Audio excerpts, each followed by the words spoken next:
ஆமாம் உங்க பேர்? ஜனனி, வர்ஷினி, இனியா, ராதிகா. ஓகே, இன்னைக்கு என்ன டாபிக்னா நான் சில வேர்ட்ஸ் இங்கிலீஷ்ல சொல்றேன், அதை நீங்க அப்படியே தமிழ்ல டிரான்ஸ்லேட் பண்ணணும். ஓகேவா? First word I love you. யாராச்சும் ஒருத்தர் சொல்லுங்க. நான் உன்னை காதலிக்கிறேன். Okay, I hate you. நான் உன்னை வெறுக்கிறேன். Okay, I miss you. I miss you. Try பண்ணுங்க.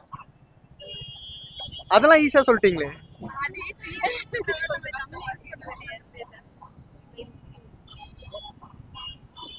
யாராச்சும் ஒருத்தர். தமிழ் இல்ல. என்னவா? நான் உன்னை தொலை.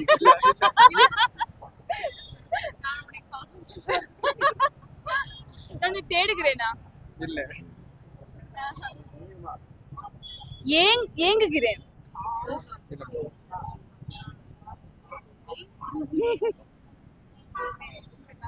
ஓகே, உங்களுக்கு தெரிஞ்சா கீழே கமெண்ட்ஸ்ல சொல்லுங்க.